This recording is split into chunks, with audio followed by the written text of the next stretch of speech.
What up, all my fight fans? Now that we are pretty much in the first week of 2025, I want to ask you guys a question.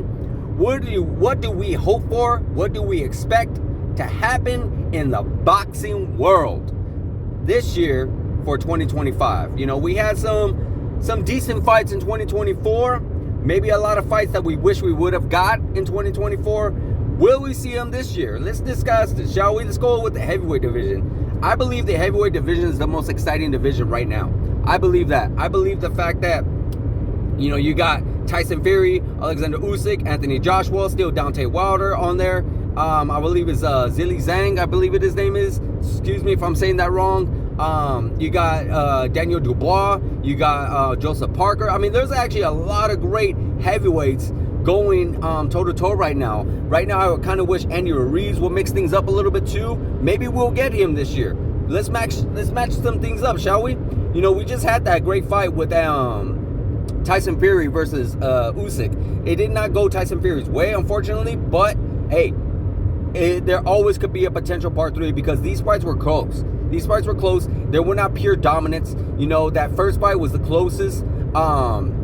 And the second fight was pretty decent close, but at the end of the day, I still feel like Usyk won both of them. But if Tyson Fury can actually get a few victories in, if Tyson Fury can actually look good in some of his performances, he could get another shot. And I believe what Tyson Fury should do next is get a fight with Anthony Joshua. Because we know Anthony Joshua has been a little bit on the downhill. You know, he did get knocked out by Daniel Dubois. And then Tyson Fury losing to Alexander Usyk. The time is now. The time is now to make this fight. Battle of the Brits. I believe it's the best time to make this fight, and it'll be one of the biggest fights in British boxing history for sure. As far as the champ goes, Usyk, I believe he should take on Daniel Dubois. You know, they actually had a little bit of a back and forth war in their first fight, and Daniel Dubois is actually looking really, really good himself. So, it would be very, very interesting to see how he can do it and how he can match it up with Alexander Usyk again. I would love to see that. As far as the rest of the division goes, I know Joseph Parker is has already a fight actually with Daniel Dubois. So there's a little thing that needs to be mixed up there. Zhang has a thing he has to do as well. I believe all these fights are happening February 22nd in Riyadh season. And as far as the other division goes, with Deontay Wilder, who else better to put him in there with other than Francis Ngannou? You know, you got to add Francis Ngannou a part of the heavyweights. He did mix things up with 2 of the best heavyweights, with Anthony Joshua and with Tyson Fury, actually knocking down Tyson Fury, if you guys remember that. But he did get knocked out by Anthony Joshua, and he, you know, with Deontay Wilder a little bit more on the downhill himself, it would actually be a very fun fight and a very interesting fight. We all know Deontay Wilder can hit and knock out and stop even a tank with his power. And we all know what Francis Ngannou could do. That dude can stop. If a planet was coming, all he had to do, Francis Ngannou would have to hit it, and that planet would fly out of the park for sure. Francis Ngannou has massive, massive power. So with 2 power strikers going in there, well, Deontay Wilder not necessarily known for his boxing ability like Anthony Joshua or Tyson Fury, I believe it would be a very fun, exciting fight. I would really love Andy Ruiz to mix things up again. You know, he's been really, really slow and sluggish, and with his career, you know, it's just like ever since he won the championship and he lost the championship, he just has not quite been the same. So I really would love for him to pick things up. Maybe against the winner, maybe possibly Joseph Parker, maybe Zhang, something, you know, to get in the mix, to get himself back in there, because he has the potential of becoming champion again. You gotta remember, he did knock out Anthony Joshua. Yes, he didn't get stopped, but he got outboxed by Anthony Joshua in the second fight. But you never know.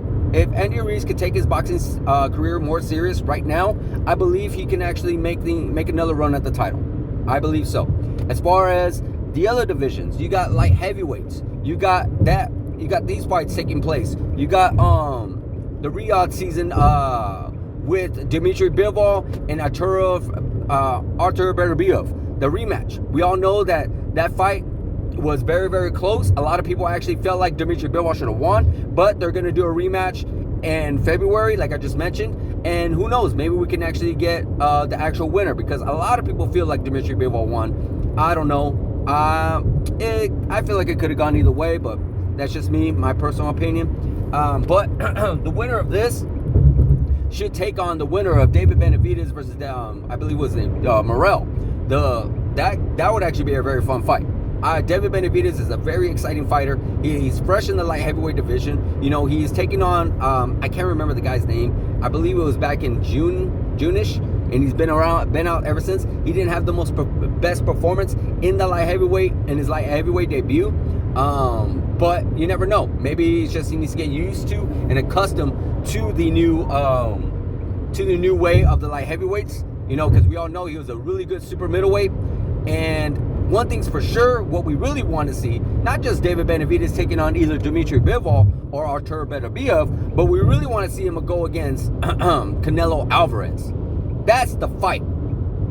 That by far is the biggest fight of 2025. Literally, the biggest fight. I don't think there's another bigger fight out there for anybody, whether it's heavyweights, lightweights, anybody. This would be the biggest fight. But it all depends, because we know Canelo Alvarez has been demanding a little bit too much more money. He's been taking on lesser opponents. He's already made a few statements saying that he's done what he needed to do in his boxing career. He doesn't need to prove anything to nobody.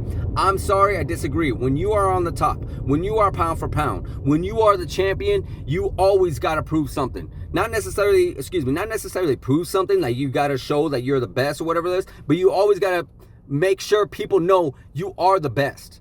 Because if you are going to compete at the best, if you're going to compete at a higher level, you cannot fight downward. You got to fight the next best guy. You cannot fight rank number 10 or 9 or 8. You always got to fight rank number 2, number 1, or number 3. That's the rankings you always should face. If you want to face lesser opponents, if you want to face, lesser ranking opposition, you got to let go of your balance, retire, go ahead, take on exhibitions, take on YouTubers, take on whatever you want to face. But when you're the champion, when you're trying to be pound for pound number 1, when you're trying to be the best in the world, you always got to take on the next best guy. Just like they do in all of sports. In the championship, in the World Series, in the Super Bowl, in the championship in basketball, no matter what, it's always number 1 versus number 2. It always is. Or number 1A or number 1B. It is never number 1 taking on number 20 in the championship. It's the best versus the best, and that's always in every single sport. So I really pray Canelo Alvarez does that this year. I really do, because I am tired of seeing him take on Anger Berlanga or all these other guys that I'm seeing him face. He's already dominated the super middleweight division. He does not need to do anything more. If he wants to go up to light heavyweight and avenge his loss against Dmitry Bivol, sure, go ahead, absolutely. I'll give him credit for that, because that's, even though a lot of people don't give him credit for the fact that he took that fight on because he felt like he was gonna win. He felt like Dmitry Bivol was an easier opponent, but he lost. And the fact that he wants to go after him again, hey, it says a lot. Maybe even Artur Beterbiev, if he wants to go after him again, if he wants to go after him as well, cool, awesome. But he needs to start facing higher opposition. That is my hope for the number 1 cash cow in boxing right now, Canelo Alvarez. As far as the rest of the boxing world goes, you got Terence Crawford. He's also talking about going against Canelo Alvarez. I necessarily don't want to see that fight. I really don't think it's going to do anything for Canelo Alvarez, but I do believe it'll do a lot for Terence Crawford, especially if Terence Crawford could win. If Terence Crawford wins, if Terence Crawford dominates him like he did with Errol Spence, I believe that would make him the GOAT. I believe that will make him the greatest of all time in boxing history. To do what he did, to do with somebody that no man has ever done, and go up, I think it would be 3 weight classes, and beat not just some low-level ranked super middleweight. He's beating the super middleweight, one of the best super middleweights of all time. So yes, I think it would be a big statement for Terence Crawford, but I prefer Canelo Alvarez not doing it. Anyways, after that, with other opposition, there's other opposition you could go to. There's not like a whole lot of stars in the super welterweights or middleweights in boxing right now. The more of the stars are in the super middleweights. So who knows what Terence Crawford wants to do, but he can definitely be a 3-time champion of the world if he decides to take on other opposition in the in the super welterweights or the middleweights for sure, because he's already a 2-division champion, or excuse me, 2-division undisputed champion, I should say. He's already that.